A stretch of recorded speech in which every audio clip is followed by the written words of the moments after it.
Hi, my name is Bobbie and I am a portrait artist that combines photography and painting together to create a really meaningful painting. And I welcome you to my studio. So this is a great example of a client who needed a painting with something that didn't exist in real life. She wanted these dogs together. And really search to try and find one of them together because they were always together. But she found the best portraits of them that she had just taken on her phone, and we pieced them together. We took the best of each of the two dogs. And by the way, this was a memorial painting, and the client was so sad that she had lost both her dogs, and she wanted something really special to have on her wall to remember how much she loved these two. So when I first start working with a client, I asked them to send me photographs. So in this case, the client had sent me, we had narrowed down these two photographs of her beloved Frenchies that we wanted to composite together. So I initially composite them together, and then I bring it into the painting software. And you can see this was one of the stages where I did the initial underpainting, where I kind of blocked in the composition and how I wanted it, and have the dogs connected here and bringing in a beautiful background that was going to complement the painting and really create something special where they're nestled close together. So the work I do is with two different brushes, the electronic brush and the artist painting brush. So the first work is done in the painting software, and then it moves to canvas, and so the piece is stretched, and then from there I go on with 5 different glazes and bring the piece more to life with actual oils and paints and finishes and texture to create the finished piece. So the way I work with the painting software is I work with a tablet and what's called a Wacom tablet and a pen. And this allows me to move and recreate brushwork in the painting software. So I am bringing in piece by piece, stroke by stroke, the various elements, sampling from the photograph to recreate it as a painted work.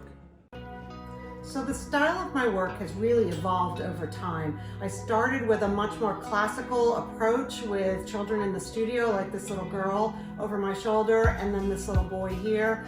Over time, it has changed, and my work has gotten even more loose, from the more traditional realism to a much looser approach. With the dog portrait, you see, that one was a client supplied photograph where it was a memorial. So now I'm working with portraits that are not just ones that I've taken, but ones that are supplied to me, and I created something really beautiful for them from their photograph. So during the pandemic, I gave myself an assignment where I wanted to challenge myself working from an old family photo in black and white of my mom from many years ago. And it was a great project because I did it in honor of Mother's Day, and I created the black and white, brought it into Photoshop to add some color, then brought it into the painting software, and then onto canvas. And I just love it. I get to see it every day in my studio. So I do a lot of restoration work from old photos, from old family photos. And in this case, this woman had recently passed away, but the family decided that they wanted to work from an old photo of when she first came to the United States. This was her ID card, and this is the portrait that they wanted to use as the reference photo for the painting.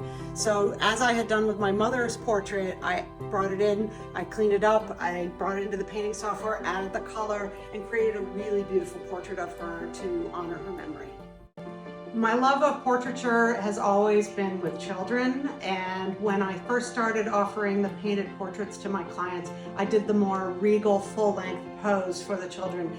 That work has evolved where I'm doing more individual head and shoulders and 3/4 length, and I am going to have on an ongoing basis days where I have specific specials for these sittings so that you can have your child or grandchild captured professionally in the studio and then have a painting created from that.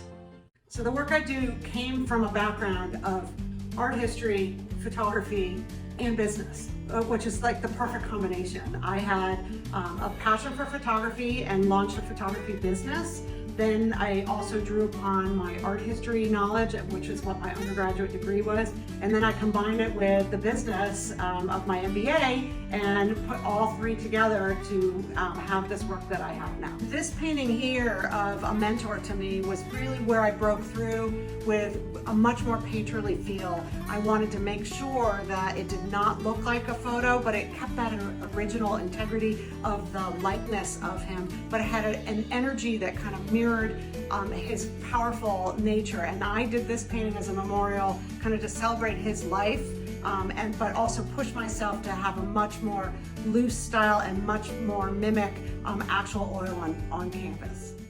So the next stage in the creation of a painting is after the client has finally approved the electronic stage and the underpainting. We might have gone back and forth a few times, tried different backgrounds, added in little details that might not have been in the original photograph. Then it goes to canvas, so it gets stretched, and then I go through a process of adding about 5 different layers of oils and glazes, because I want the piece to mimic the look and feel of an original oil painting. And it's the finished piece that's on their wall is going to have that look and feel, and it will be for much less than if they had hired and commissioned a traditional artist who started from scratch with original oils.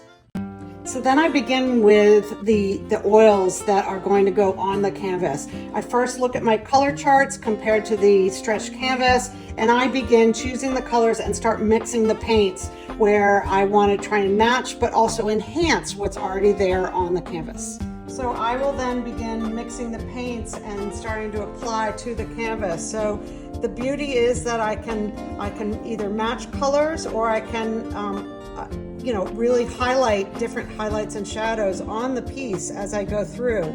This piece is a personal work that I made while I was up in Maine, and it was just one of those beautiful sunsets where I just couldn't help myself. I just had to create this piece. So I'm going to have a little fun with this and play with a lot of different colors and paints and the pinks and yellows and then of course these gorgeous wispy clouds in the sky.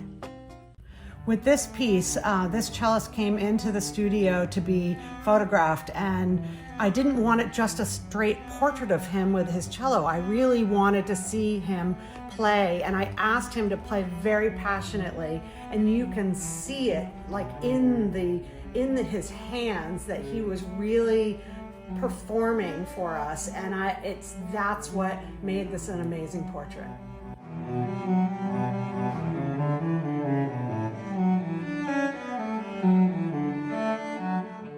One of the most exciting parts of what I'm doing now is the ability to work with clients from all over the country. So in this case, this was a client from Chicago. To this day, I have never met him in person. Everything has been done by phone and email and Zoom. He originally sent me the portrait of his grandfather, and then eventually located the photograph of his grandmother. He wanted me to bring them together into the same portrait and create something special. And this tipped off a project that then I did 17 paintings for him, all of his ancestors, which fill a wall in his home. A really exciting part of what I do is that I get to create a painting that is often a gift to the recipient. So in this case, this was a simple snapshot, just an amateur snapshot of an everyday moment, and the client supplied it to me as a surprise to her husband. And this was a kind of an everyday moment, but a really sweet moment where it's a grandfather with his firstborn grandchild and reading a book together, something everyday and simple, but I was able to transform this into an amazing, beautiful, meaningful work of art that he is going to love every single day.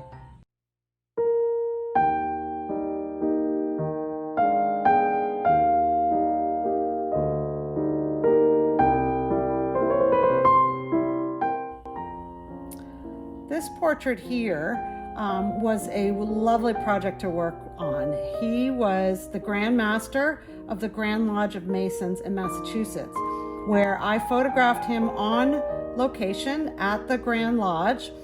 and he is the 91st Grand Master of the oldest lodge in North America. And his portrait hangs in the Grand Hall here amongst 90 other oil paintings.